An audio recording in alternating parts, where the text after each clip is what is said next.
investing, exploiting the working people and resources of Sudan, and an austerity deal done under the auspices of the International Monetary Fund, involving significant cuts in public expenditure, involving the abolition of energy subsidies, so therefore soaring energy prices, especially at this time. People will know globally they're soaring, all in order to pay back debts which are owed by virtue and racked up by the former dictatorship, and which in no sense then are legitimate debts or debts that are owed by the ordinary people of Sudan, and debts that should simply be cancelled.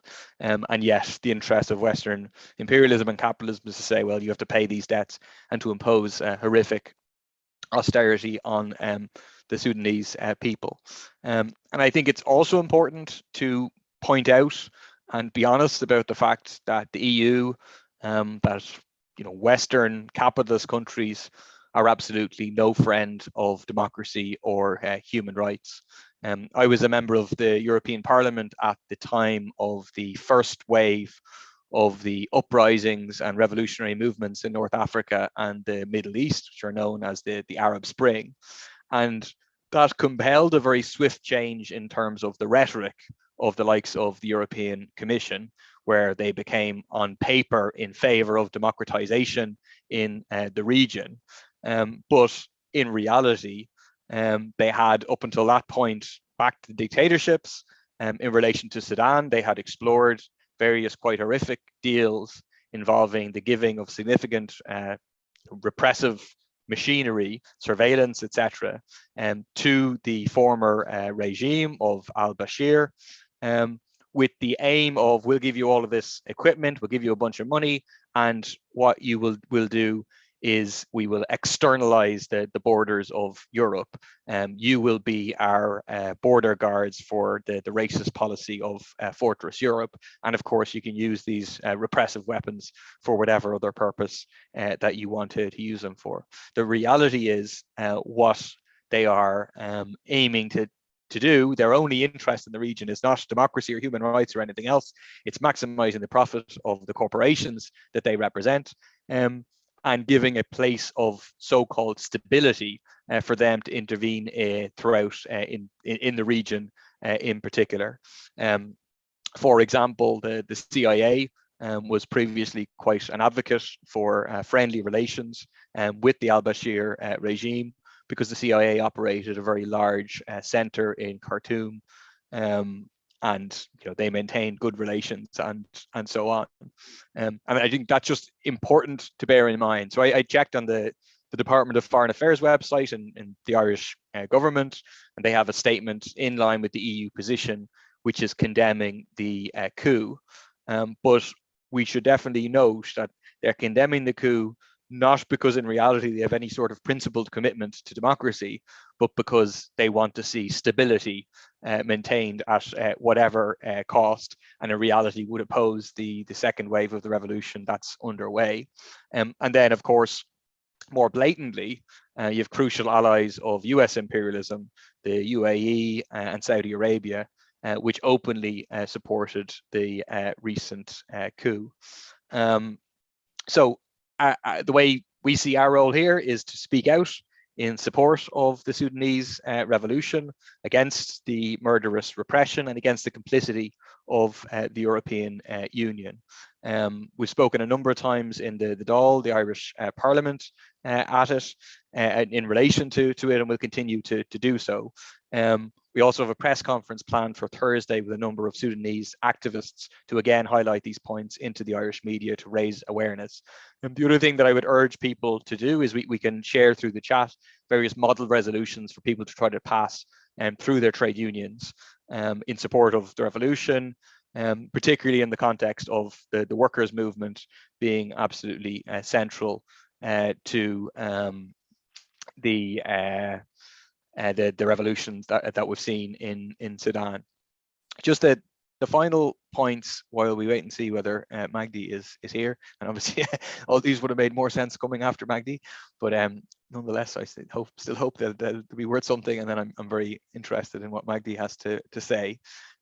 it's just some observations, which are very much from afar, from reading articles by Magdi and others who were involved in the revolution, which is that for us, obviously, the primary duty is the question of solidarity, but an aspect of solidarity is also learning the lessons, because as I think she even mentioned at the start, I mean, we want to make an eco-socialist revolution in this country, and we want to see eco-socialist revolutions to take place worldwide. And to do so, we have to try to learn through dialogue from those involved in revolutionary movements currently, as well as learning from historical experience. And so in that vein, just three quick observations, which I'd be most interested in the opinions of the Sudanese activists in particular in relation to. One is the thing that is striking watching events unfold over the past month or so is the extent to which they're kind of a confirmation of what Marx wrote about France in 1848, that the revolution advances under the whip of counter-revolution, that you have had an attempt by the military to completely turn back the clock on the kind of partial democratic reforms or semi-democratic reforms that were made to retake power fully into the military's own hands in a kind of open way.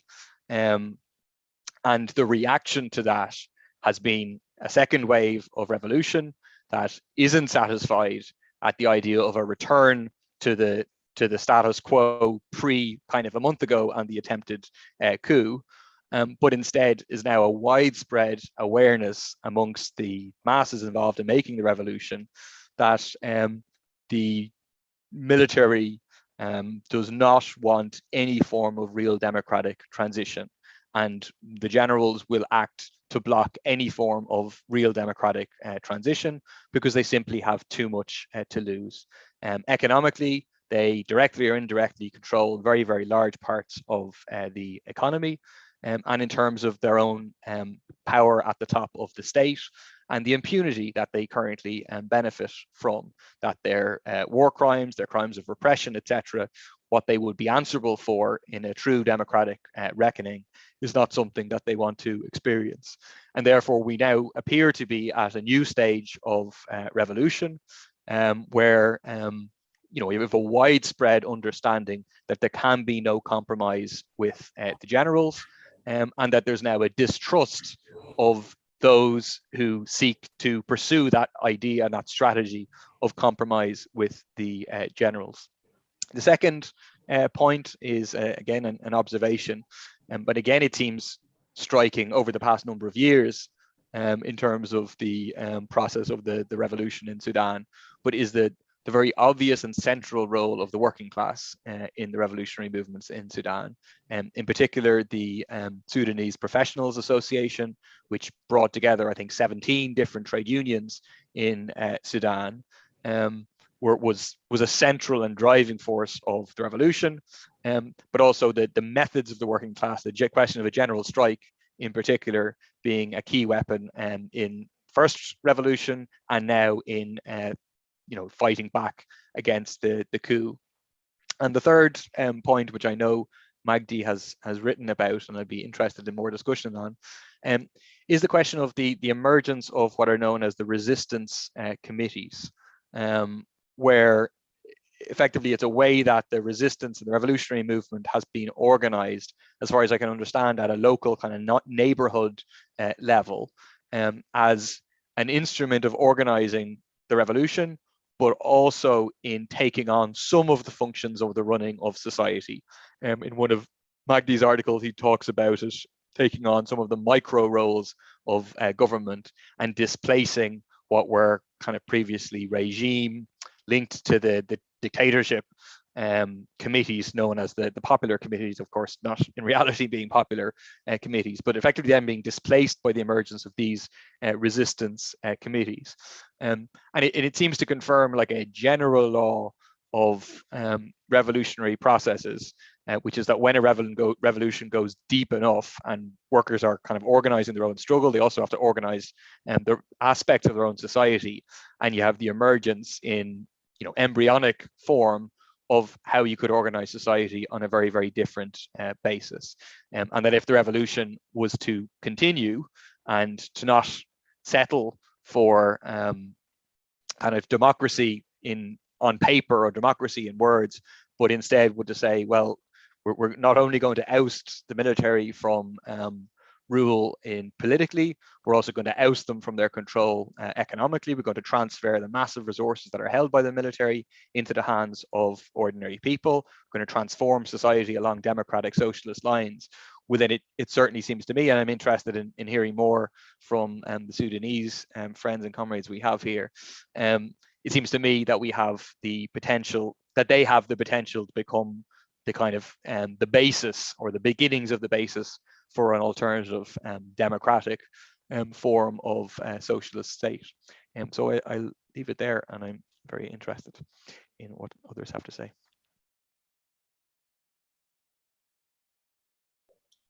Thank you so much, Paul. I really appreciate that, especially when you weren't expecting to have to go first. The situation is obviously quite, quite live and quite up in the air. And as such, we don't have Magdi at the moment, and we're trying to see whether we can get Magdi. But in the meantime, we are hoping that Mohammed, or if there are any other Sudanese comrades in the meeting, if you could just alert me and put your hand up, because we do want to keep this conversation going. It's a really good conversation. And while we're trying to get Mohammed, we'd be really happy to hear from any of the Sudanese comrades. So is there anybody here?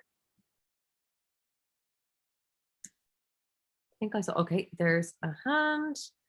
Okay. One moment. Right. I'm trying to, okay. Okay, thank you. Can you unmute yourself, please? Tariq, isn't it? Yes, good evening, everybody. Yes, my name is Tariq. I'm from Sudan. Awesome. Well, if you'd be willing to share a few words with us and tell us what's going on, that would be really brilliant. Okay, but why don't we give Magdi another 5 minutes, because he is the official speaker. Okay, so Magdi, I hear Magdi is on his way. So that's great. And we will give Magdi another 5 minutes. Would you like to say a few words while we are waiting for Magdi?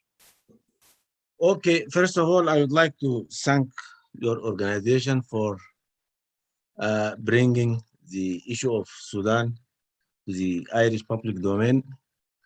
And in fact, the people of Sudan are very frustrated following the pact or the deal which was signed between Hamdok, the former PM, and now he's supporting the people who staged the coup, and he's going to work with them as prime minister.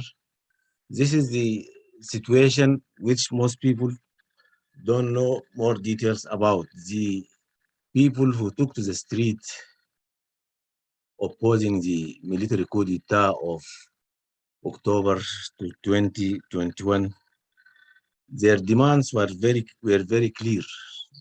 They were asking for a full-fledged civilian-led government, and they made it very clear that they don't want. They asked the military to go back to their barracks. Now this deal is a blow to the revolution, if you like, because most Western countries and some Arab countries in the region are supporting the deal, unfortunately. And they are sending a message to the military that there are people in the West who are very much interested in the continuation of this military rule, because this is the best way to pursue their interest in Sudan. I'm going to just mention some of the statements made by the American government. At some stage, the American government made it clear that they just want any form of another partnership with the military during the crisis when Hamdok and the other former ministers were in custody.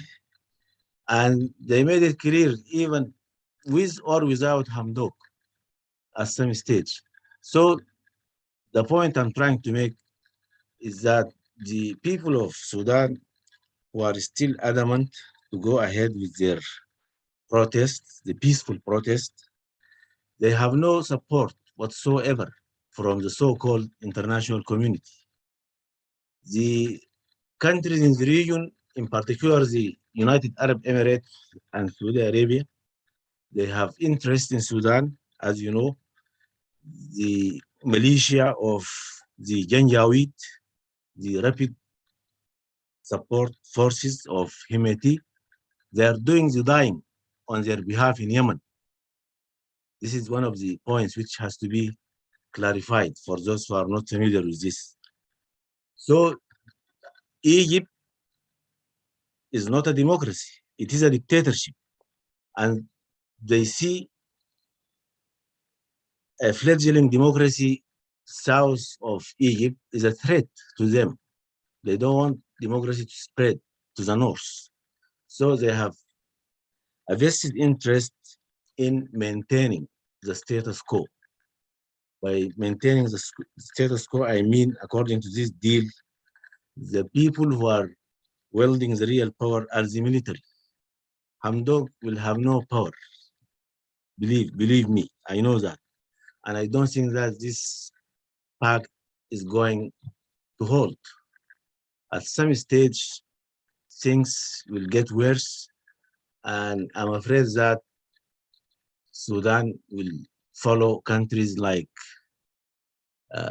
Libya or Yemen or those who have no strong central governments at the moment. And this is, I think, is part of what is called the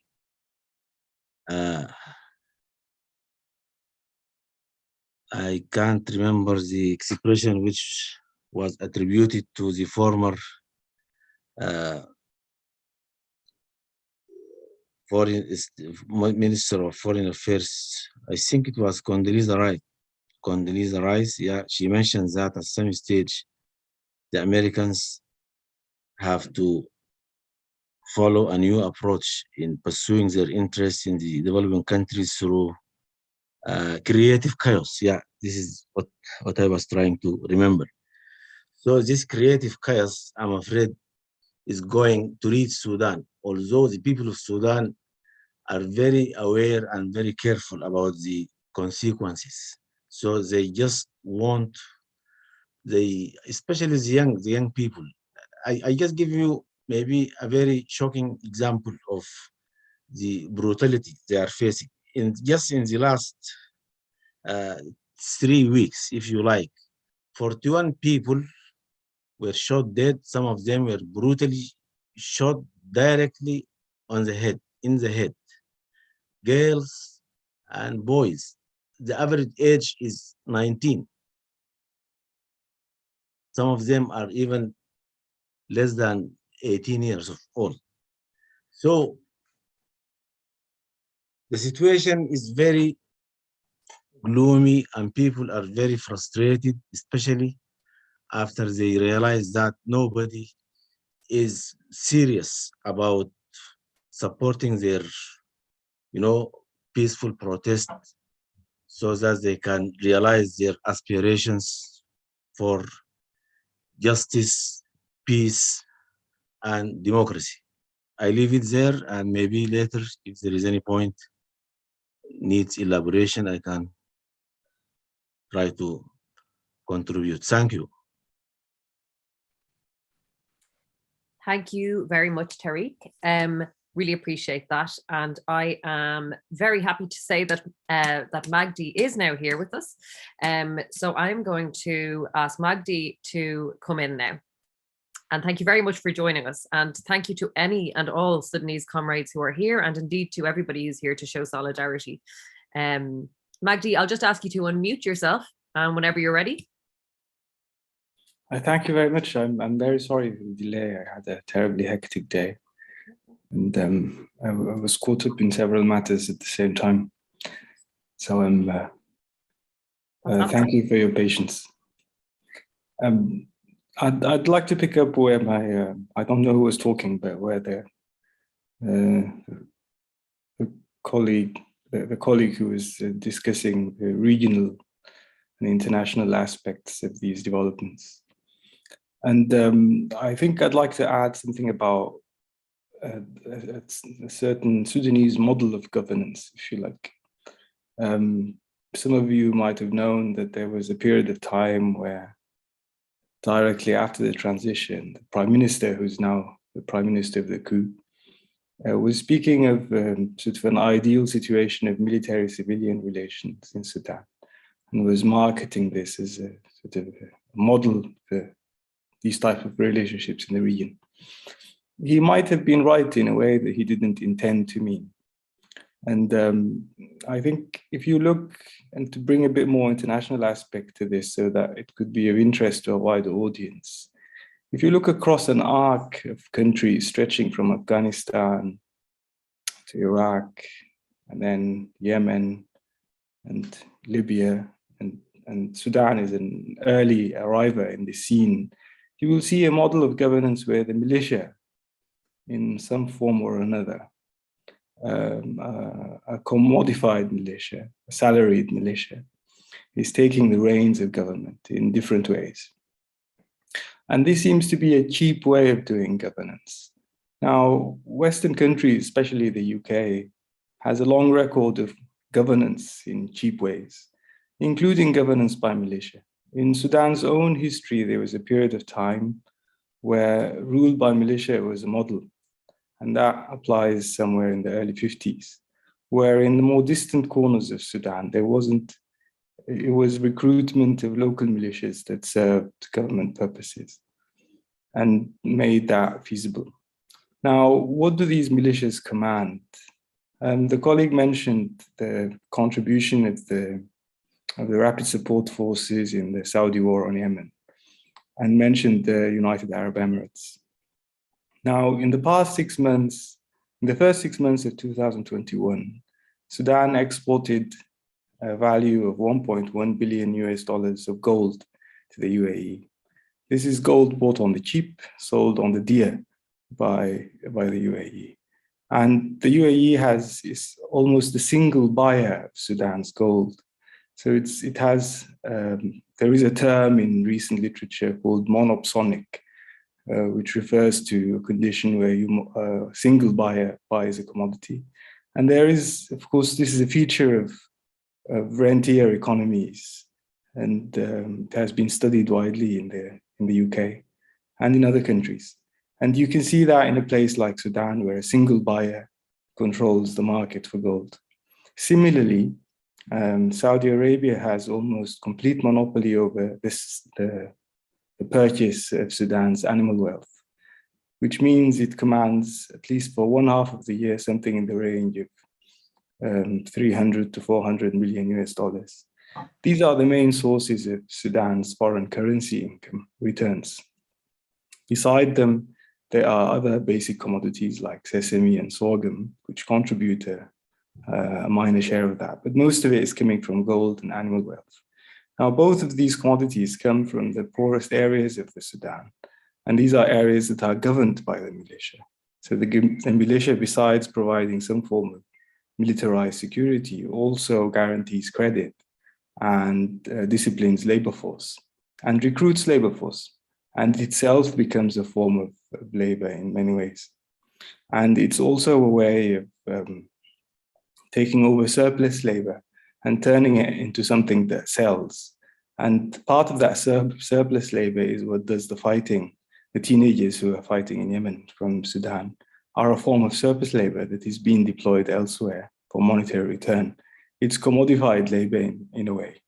So I think it's very important to consider this idea of government by militia as a new arrival.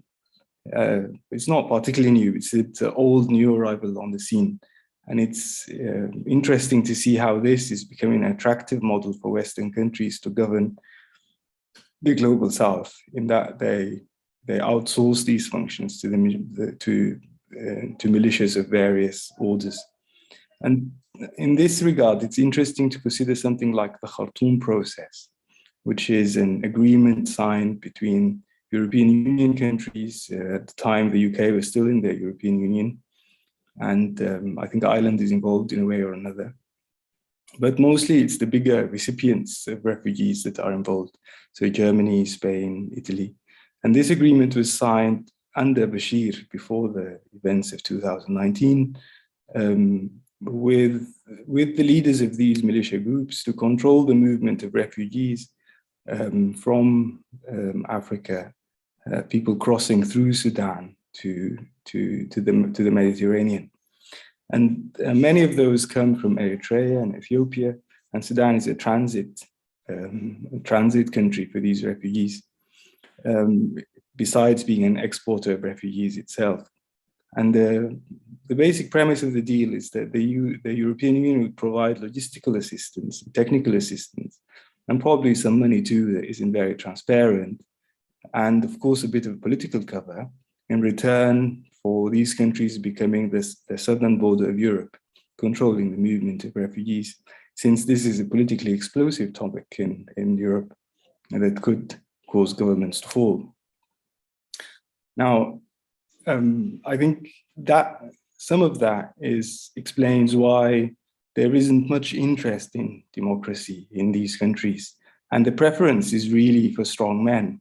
And of course, Sudan's new strongmen made themselves quite valuable in that regard by entering into security deals into the regional circuit of security in the Middle East, which is essentially governed by Israel. You probably all heard of the Abraham Accords, which is a set of agreements that were signed, that were sort of mediated by the US and signed between different Arab countries and Israel. One of those Arab countries is Sudan, which became a turning point in its foreign policy. And it was only possible after the deposition, after Bashir was deposed. And the military men who came in his place were willing and ready to take up that role and to consolidate their position as components of this regional security order. And this is one source of their strength, is the way that they, and I've now listed two. So their valuable asset as controllers of cheap commodities that are exported to Arab Gulf, and their role in a regional security order with Israel in the middle, and their provision of a fighting force in the wars of the Arab Gulf, which is essentially now the war in Yemen, and for a period of time it was also the war in Libya. And of course, these Arab Gulf countries that are punching above their height do not command the fighting force themselves, so they rely on outsourcing that function to militias like the RSF. And in that regard, this is the regional cover for Sudan's coup. Of course, Sudan's cities are not very happy about this, and you can see that there is a massive and broad and combative resistance movement on the street against the coup. However, this is a long shot. You're fighting not only the two men at the helm of power, or now the three men at the helm of power, you're also fighting a regional order, and that's why, and an international order, and that's why the type of solidarity that could be provided by an organization like yours or a political party like yours is of great help, in the sense that it can bring these struggles together. Obviously, there is no way of winning a democracy in Sudan without winning a democracy in the United Arab Emirates, or without toppling the kingly powers of Saudi Arabia, or without democratizing Egypt, or without building those bridges of solidarity with places like Ireland, that themselves have a long history of resistance to colonialism and oppression by greater forces. So I think it's relevant to consider these things and to bring to a general public in Europe what it means to be ruled by a militia.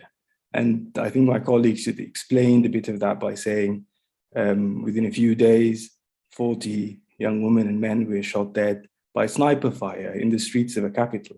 Of course, this type of violence is not foreign to Sudan's peripheries. It's part of daily life in Sudan's peripheries, where the militia has been governing for a long time. It's only its arrival in the capital that is so novel. But for stretching back to 2003, Sudan's westernmost region, Darfur, was essentially governed by such a militia and continues to be so, where violence and deadly violence is part of daily life. There is no sanctity for life in any form.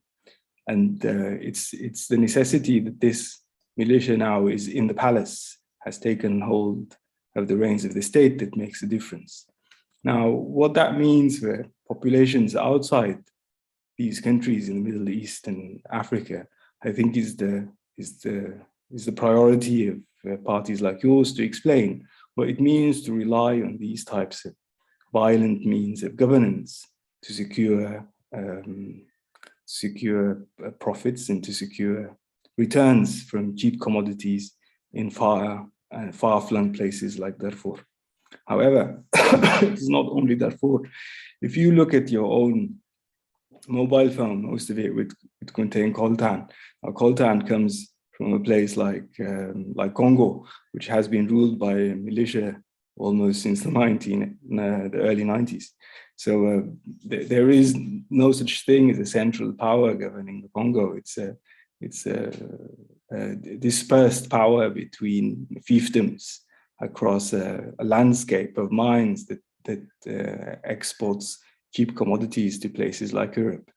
And you've seen this playing out in a place like Afghanistan, you've seen it playing out in a place like Yemen, and this seems to be a model that is being expanded across the region. I think I'll keep my comments there and listen what you guys have to say.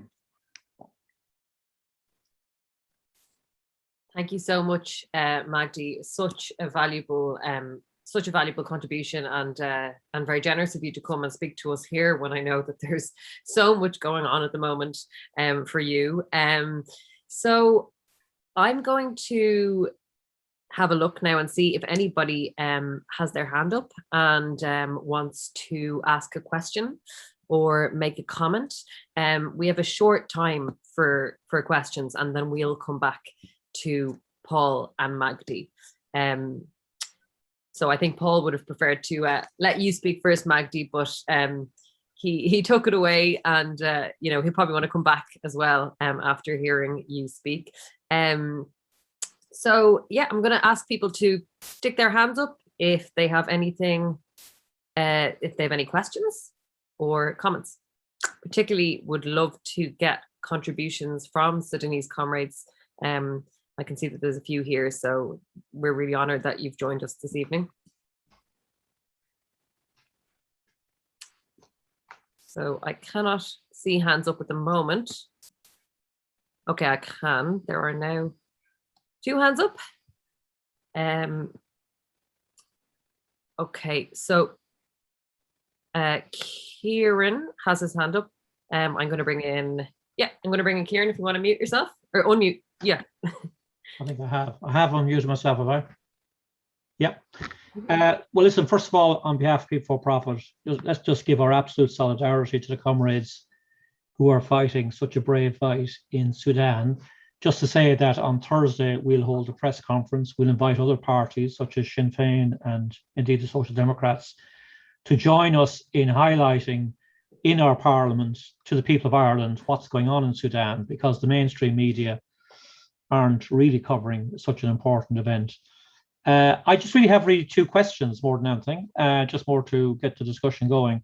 So I agree very much with Magdi that the fate of the Sudanese revolution is bound up with the fate of people in Egypt and Saudi Arabia.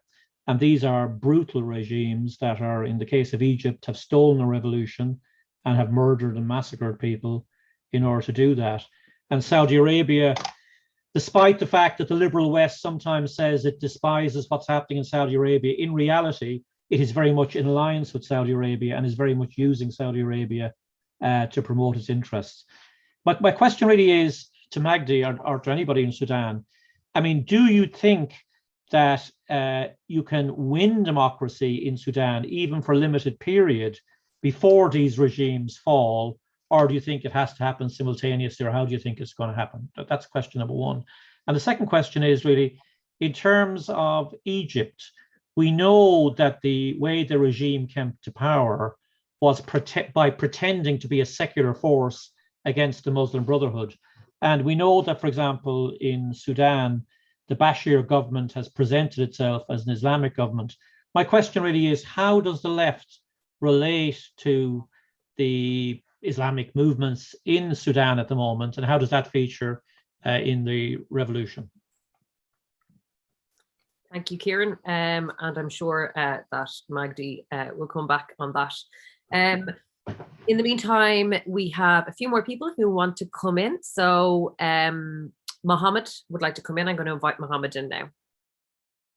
So just, yeah, unmute yourself. And all right. So I have one question for Magdi. Can you hear me? Yeah.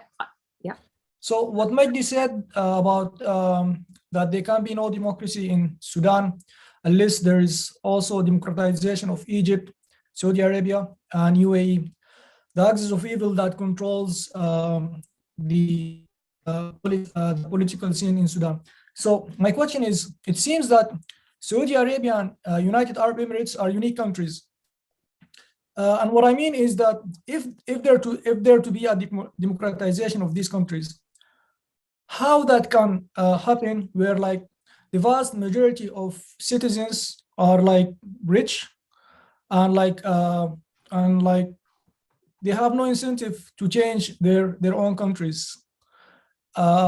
Whereas, for example, Egypt on the other side, the demography there is similar to Sudan. I can imagine that they can happen like another revolution in Egypt in 10 years or so.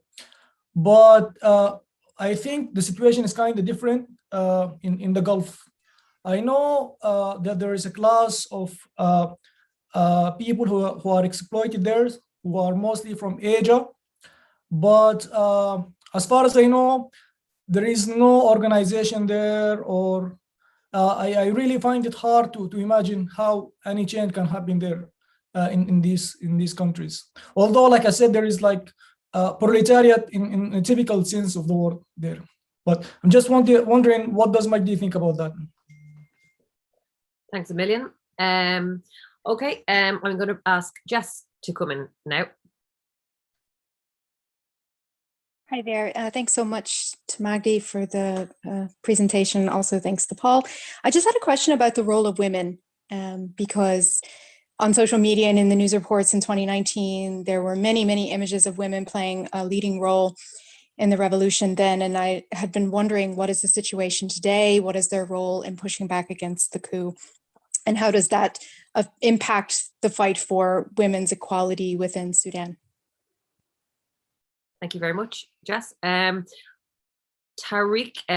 wants to come in again. So just unmute yourself there.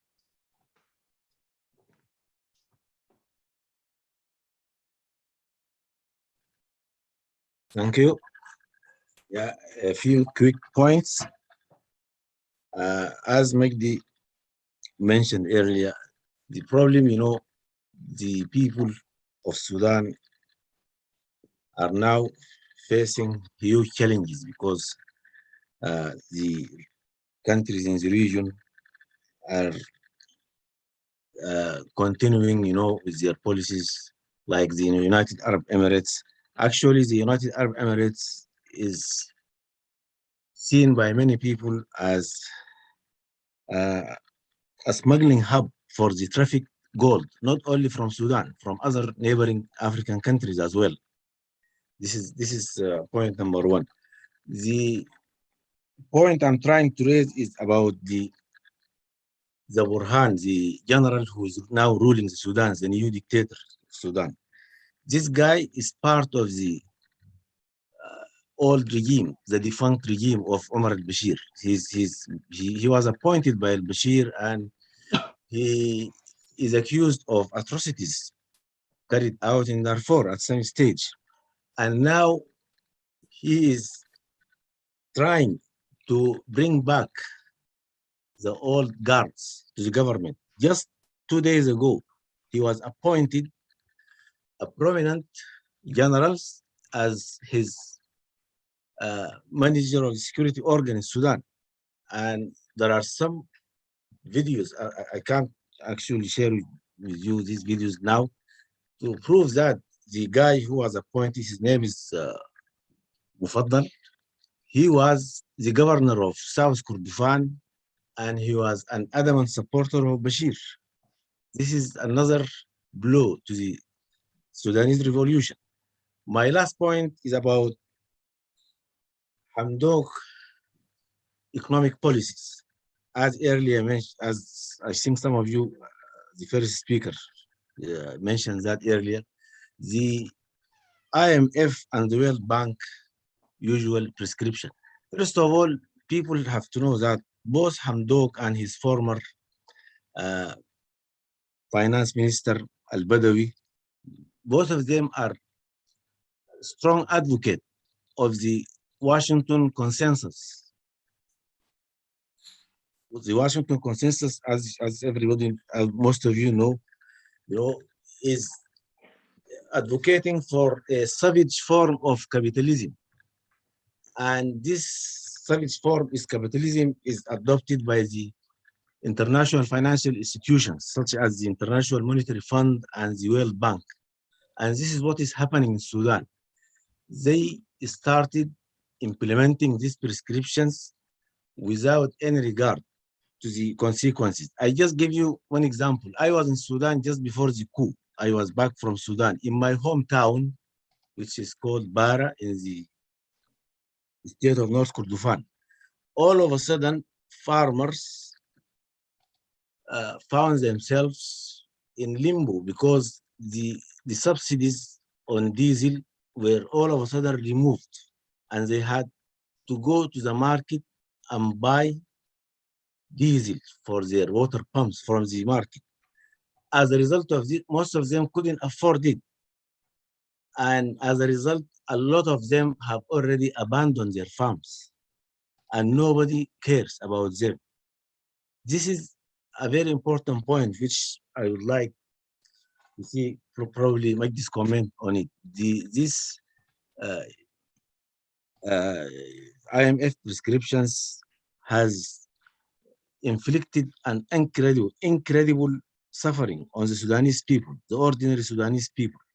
And now people are fighting. No, probably the majority can't put food on table because of the soaring prices of these basic commodities. Thank you.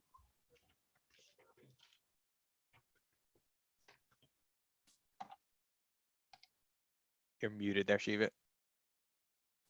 Sorry. Thank you, Tariq. I'm going to bring in John Mulloon now. Thank you, Shiva. And first of all, a big thank you to Magdi, to Tariq, to Mohammed, and all the Sudanese comrades who've spoken in this meeting. Thank you for coming to the meeting in the first place. And obviously, a starting point from all of us is our complete solidarity with your struggles, as Kieran said. I want to start by saying that I thought that the Sudanese revolution, as it developed at the end of 2018 and early 2019, was hugely inspiring and for us all. It was absolutely magnificent to see. Indeed, the demonstrations of the Sudanese people that occurred in O'Connell Street in Dublin in solidarity with it, they themselves were extremely inspiring.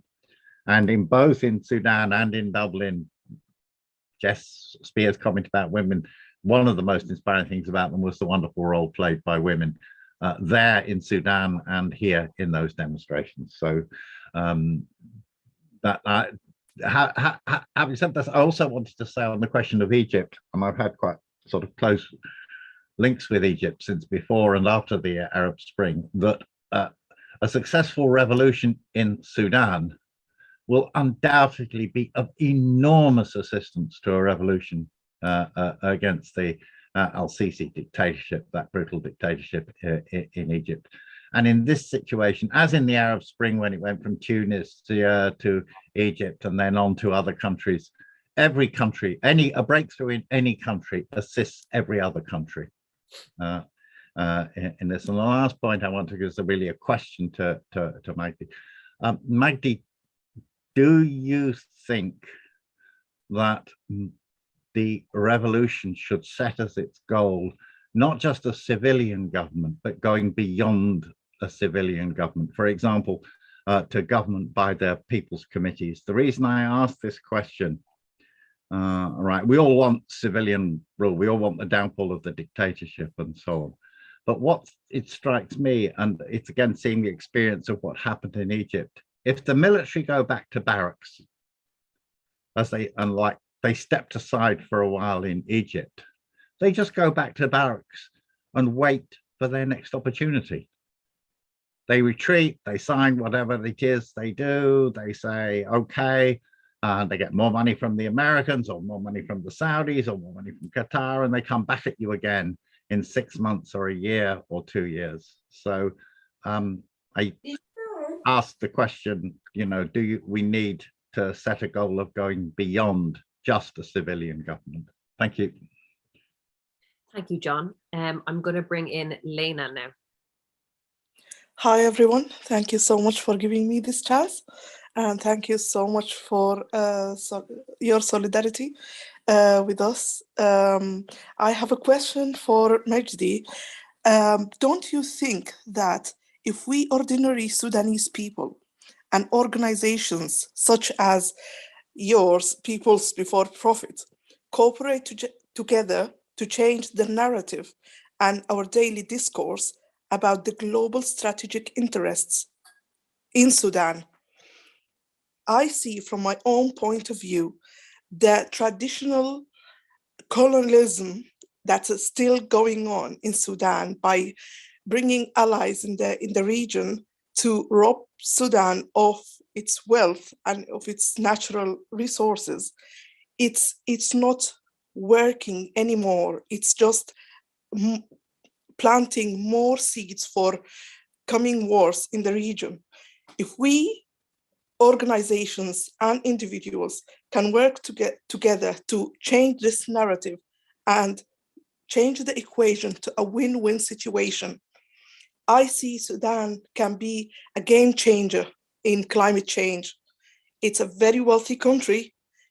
It can be really invested in the lands that's empty, that's full of war, that's full of fire, people dying everywhere. If really we could attract the interest of governments to invest in Sudan and to empower the Sudanese people to rule their country and to form a win-win situation. Is that possible? Thank you so much. Thank you very much, Lena. There's 2 more hands up, and I'm gonna have to stop the contributions there. That's the last hands I can take. And I would ask you to keep it, brief if you can. I'm gonna bring in Reem and then Phelim, and then we'll go back to our speakers, Paul and Magdi. So Reem. Hello, everyone, and thank you very much, People Before Profit. You've always been with us since the first sparkle of this revolution. I'm just going to make a comment regarding a question about the role of women in this recent move, or maybe the role of women in the revolution in general. And I'd like to confirm that they have been always in the front lines, even in the last precious 41 lives that we've lost since the 21st of October.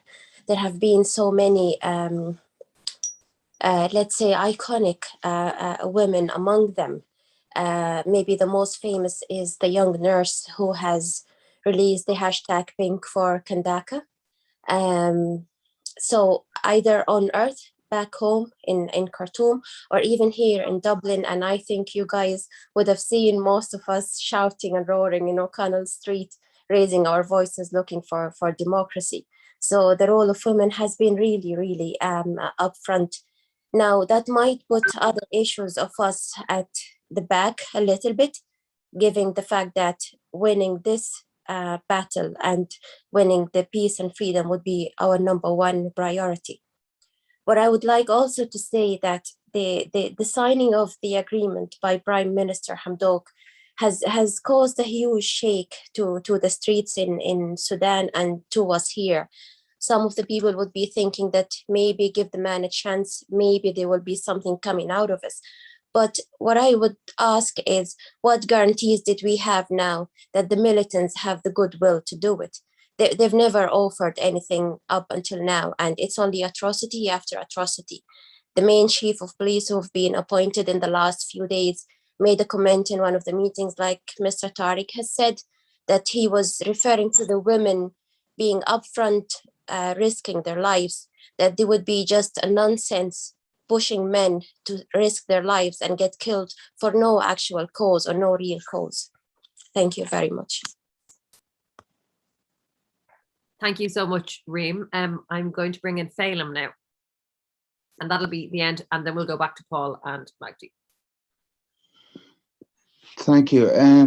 Solidarity, of course, from all of us. And thank you to everybody for being here. I just wanted to ask, what can we in Ireland do to help in any meaningful way? That was just the only question. Just what can we do to something concrete, you know? Great question. And I think, and that's a really, really great question to go back to our speakers with.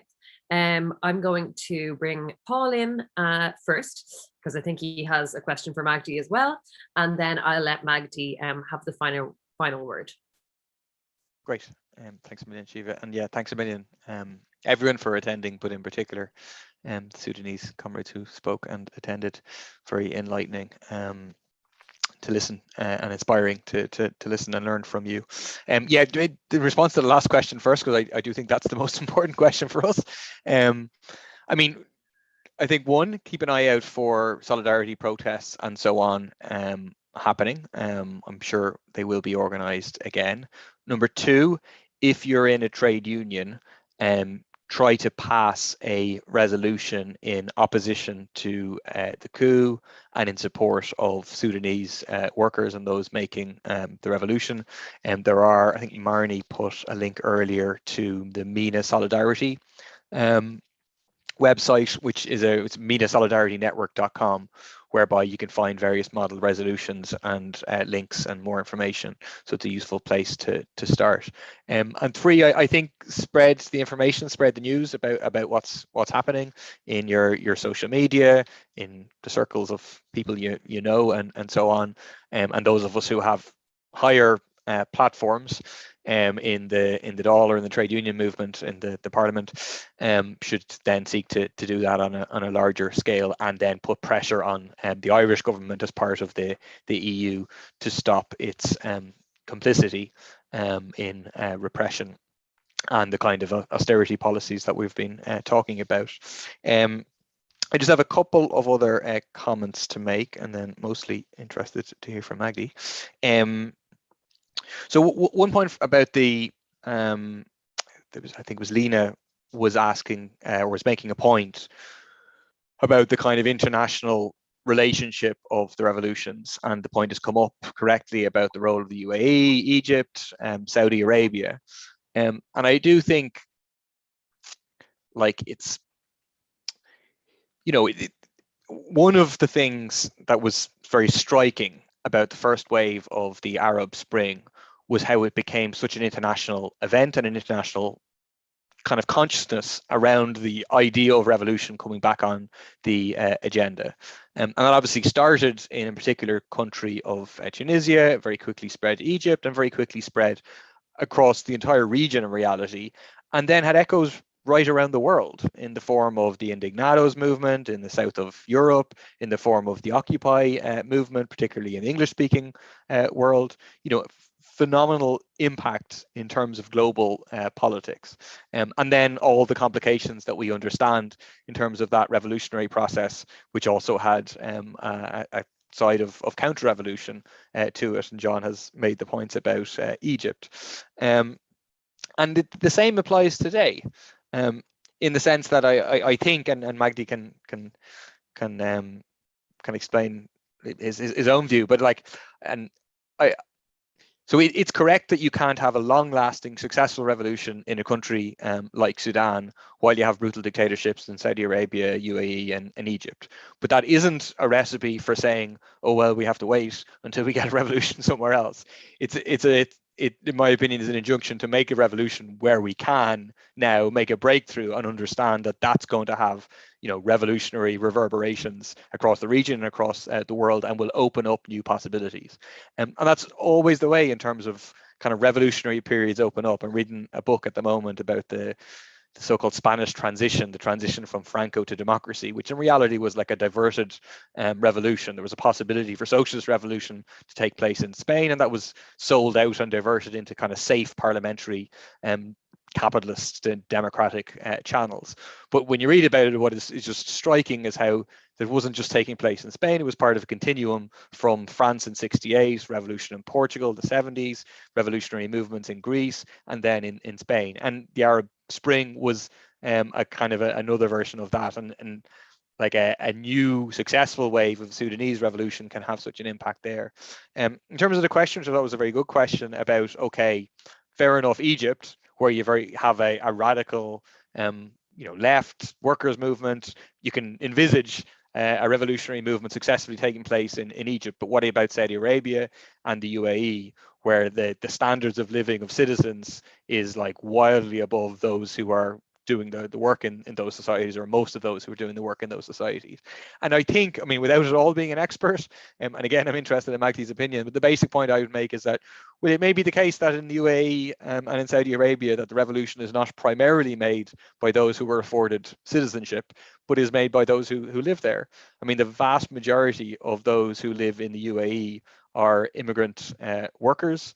They make up over 7 million of a 9 million population, and hugely, grossly exploited, obviously massively repressed, given no democratic rights and so on, but also with massive potential economic power. And I think, like, if you were a force trying to build in Saudi Arabia and the UAE, you'd have to have a big orientation to build in amongst the migrant workforce and as the force for potentially driving change in those countries. And then the final point is just a question to Magdi, because he didn't get to hear it at the start, which is just a question about the role of the revolutionary committees.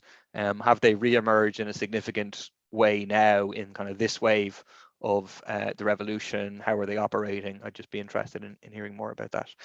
So thanks a million, everybody. Thank you, Paul. So I'm not going to delay. I'm just going to ask Magdi to come in now. Oh, thank you very much for sort of these are a long list of questions. I'm not sure I can satisfy all these theoretical demands. That's quite a chunk to chew through. But I'll begin with the last point, which I think is a worthy one, particularly in this audience.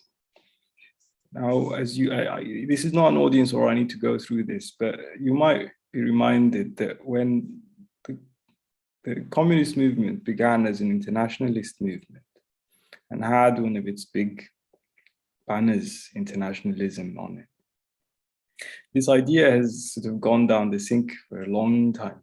And I think it is a necessary idea to revive today.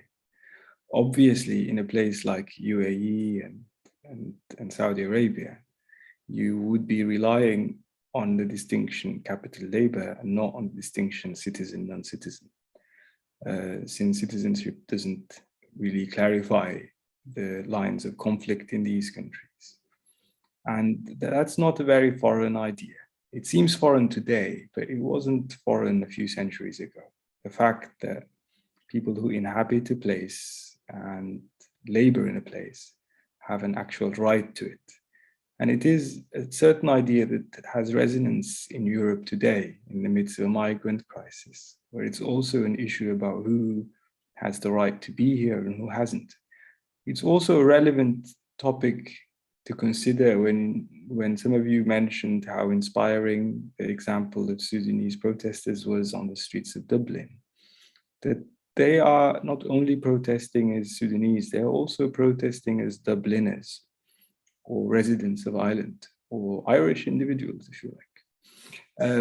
So I think you might want, at least from the perspective of a movement that wants to look beyond its borders, to go beyond this idea of citizenship and beyond the claims of nationalism. Since whatever chances of success there might be for this wave of revolution, it has to be internationalist in scope.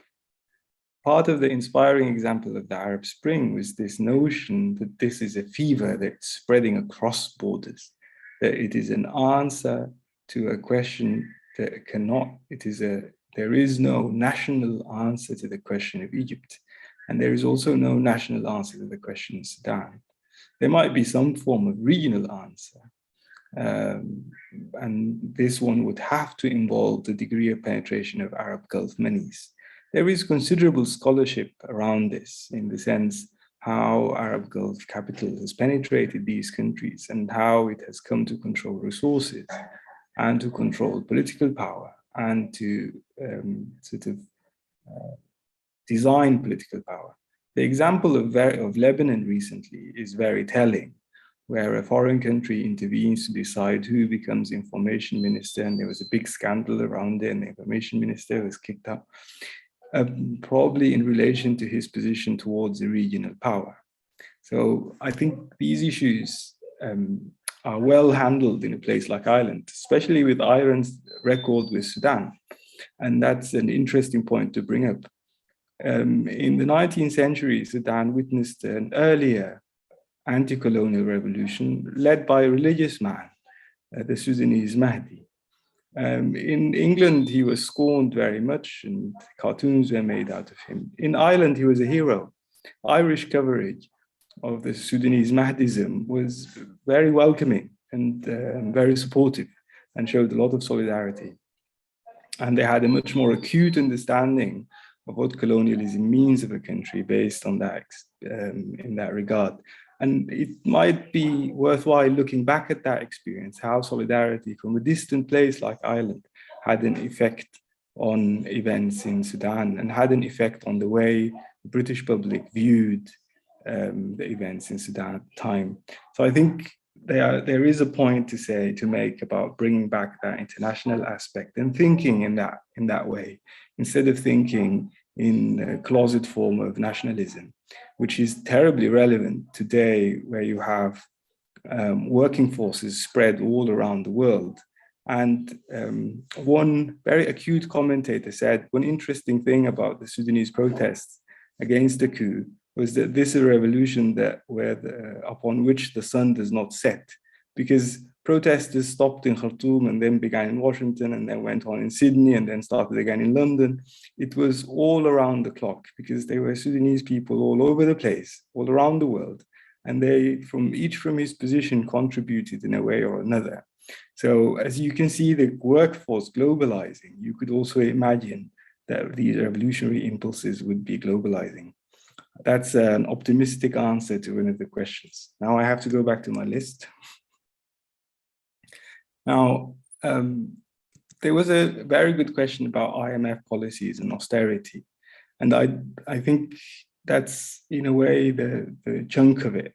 When the world went through the financial crisis in 2008, Sudan was busy splitting oil dividends from South Sudan. There was a peace process going on. The big shock happened in Sudan in 2011, when Sudan, with the independence of South Sudan, lost oil revenues. And essentially what followed was a sequence of severe and punishing austerity measures that peaked in 2013, and sniper fire was seen on Hartoon Street at that time because people were protesting against the rise in bread prices. Now, protests came back again in 2019 that eventually toppled Bashir. To a related issue, bread prices, there was also an increase in bread prices and gasoline prices, all a summation of these austerity measures. When the transitional government took power, one of the first things it could push through, because it had the political power, the political capital to do so, was to enforce these austerity measures in full. So they floated the currency, they removed subsidies on fuel and wheat, subsidies on medicine were reduced, and the state was cut down to size, in the sense was reduced in its spending. So there was a trend towards reducing government expenditure and outsourcing many of these government functions, including security, to the militia form, in the hope that this would be a cheaper way of governance. Now, there was a question about the Islamic movement, and I think that's very relevant here, because you might want the way the Islamic movement operated in Sudan, as in other countries, deserves a bit more attention. Now, along the way in Egypt, the Islamic movement was largely an oppositionist movement because it was away from power. It didn't acquire power only recently. In Sudan, the Islamic movement was in governance since 1989. And in a way, it transformed into a class of people who appropriated public money and common goods. Because the main achievement of the Islamic movement for Sudan's ruling class was privatization. It unrolled its rolled out a long process of privatization that began in the 90s and is still continuing today in many ways. Even the people governing today do not differ in any distinct sense in terms of economic policy from what the Islamic movement proposed back then. So you need to think of it as not only as some sort of religious idea, but also a way of working neoliberalism in places where neoliberalism is foreign. It turned neoliberalism, sort of translated it into a local grammar. It used religion to roll out neoliberalism. And this is its contribution to the Washington Consensus. So as if you had the Washington Consensus with an Islamic face, if you like. It was a way of marketing the Washington Consensus in places that did not speak that language, that needed another grammar to make that chewable for a different ruling class. So that's just an idea I'd like to float. Now, there was also a question of whether you can go beyond the demand of civilian government to some form of popular rule. Now, as you all well know, this is a question of praxis. This isn't a question that you can ask in purely speculative form. It is the praxis of these committees, and there was a question about them, that will dictate the future of this movement. What sort of organizational models will they invent? In which ways will they be open to popular participation? In which ways will they design decision-making processes? And what type of ideas will they have in mind in terms of economic policy or linking urban struggles with rural struggles? And I think if there is anything that could be a key to success for Sudan's revolution, it would be to bring the struggles of the urban milieu in sync with the struggles in the countryside. And it is the countryside where the surplus comes from. And it is farm workers, agricultural laborers, people who artisan miners who pick up the gold, people who collect the sesame, who harvest the sesame, and most of them are women. It's a highly feminized workforce that is doing harvest work in Sudan's agricultural zones. It is the people who pick the Arabic gum, the people who make the country's surplus. And it is their struggles that are, at the moment, continue to be quite out of sync with these urban demands. And I think the challenge is how to link these two spheres, as much as the challenge is for an internationalist movement to link your struggles, for instance, in a place like Ireland, with struggles in faraway places like Yemen or Sudan. How do you bring these different struggles in sync? How do you create those solidarities? How do you weave them together? One reason for the success of the coup, for instance, 25th October, is that these two worlds operate on different scales, the urban and the rural world in Sudan. And that's an old and dominant feature of Sudan's political economy. The cities are sites of consumption, and the countryside is a site of surplus production. And it is a continuous feature of that political economy that the city live on this poor countryside, on this heavily impoverished countryside, while the city itself does not contribute very much to gross domestic product. It is largely a place of consumption. And this feature is as old as the Mahdi's revolution, where the cities were also sites of accumulation and the countryside were sites of expropriation. Now, bringing these struggles in sync, I think, is something that one needs to think about. There is a very important feature of the age that we live in, is that the idea of revolution is back, not because of some theoretical breakthrough, but because thanks largely to the Egyptian revolution. And if there is a single event in this century that deserves a big name, the mother of all revolutions, it would be the events in Egypt. These were momentous events that continue to have their effect in a place like Sudan. This is the prime example of what could popular movement achieve and not achieve. It's also a prime site of experimentation for counter-revolution. Now, almost all the tactics that played out in Egypt in the counter-revolutionary wave of 13 are playing out today in Sudan.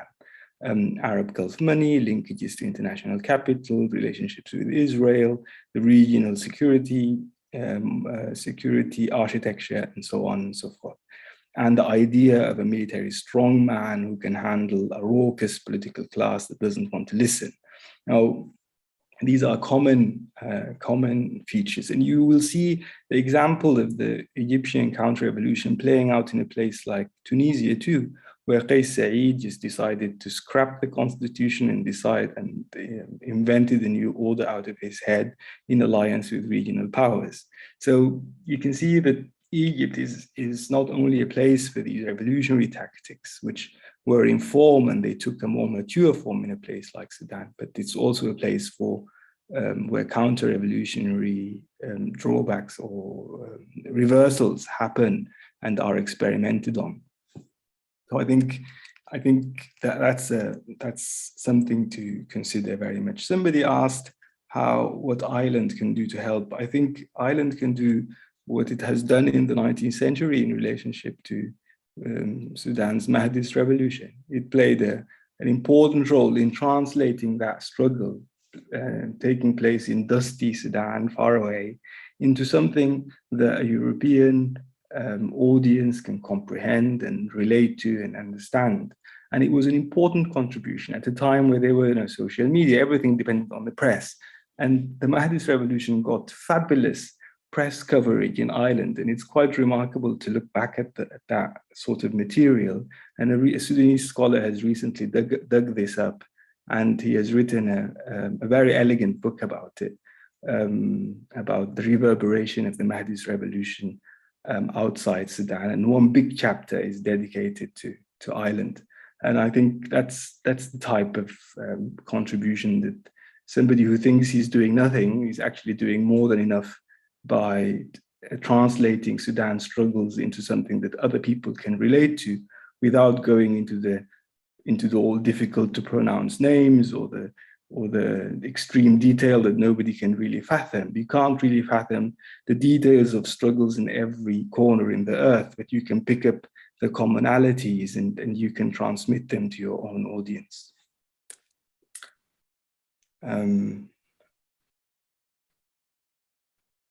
All right, I think a colleague answered the question about women very well, but I'd just like to add that the degree of feminization of labor force in rural Sudan should make people a bit more sensitive to the issues facing rural women in Sudan, and not only the urban protests that you might see yourself in one way or another. And it is these invisible rural women who sort of contribute to Sudan's GDP and make up that surplus difference that make them a target for exploitation. Oh, I think I'll stop here, otherwise I'll go on and on Castro style. So thank you very much. Thank you so much. We really, I think we've all gotten a lot out of your presence here tonight. And I know things are really crazy at the moment, and it's very generous of you, as I said, to come on and speak to us tonight.